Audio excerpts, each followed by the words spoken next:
Genesis 49. Jacob blesses his sons. Then Jacob called for his sons and said, "Gather around so I can tell you what will happen to you in days to come. Assemble and listen, sons of Jacob. Listen to your father Israel. Reuben, you are my firstborn. My might, the first sign of my strength. Excelling in honor, excelling in power. Turbulent as the waters, you will no longer excel. For you went up onto your father's bed, onto my couch and defiled it. Simeon and Levi are brothers. Their swords are weapons of violence. Let me not enter their council. Let me not join their assembly. For they have killed men in their anger, and hamstrung oxen as they pleased. Cursed be their anger, so fierce, and their fury, so cruel. I will scatter them in Jacob, and disperse them in Israel. Judah, your brothers will praise you. Your hand will be on the neck of your enemies. Your father's sons will bow down to you. You are a lion's cub, Judah.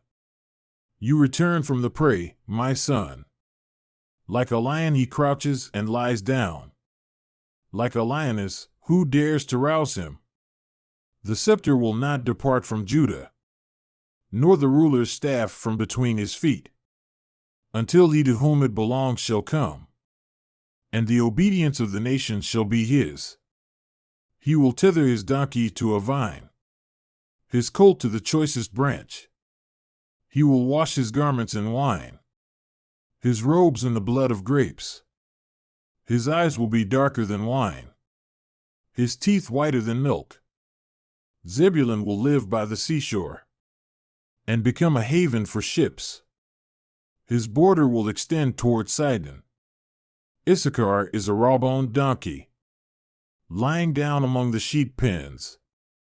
When he sees how good is his resting place, and how pleasant is his land, he will bend his shoulder to the burden, and submit to forced labor.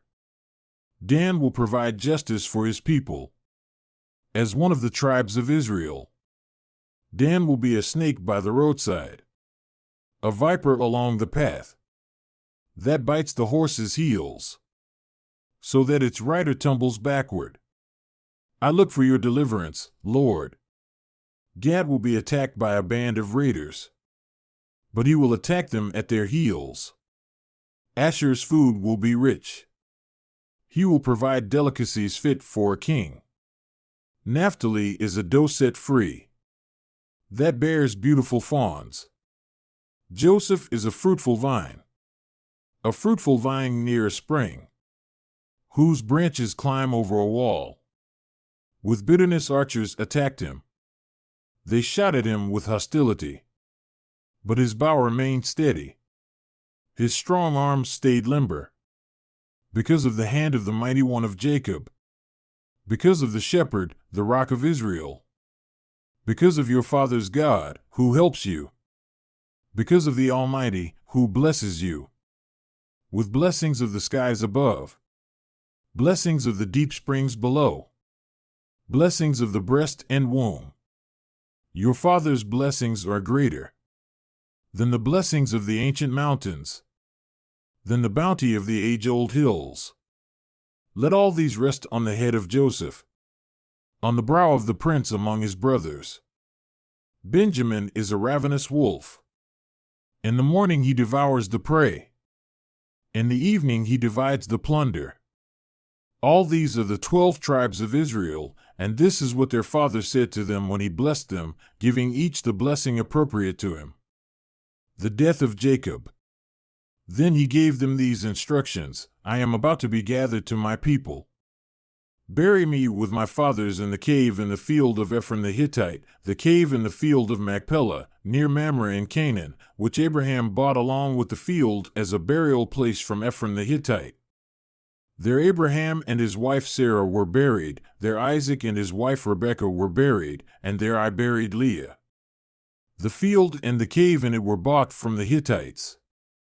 When Jacob had finished giving instructions to his sons, he drew his feet up into the bed, breathed his last, and was gathered to his people.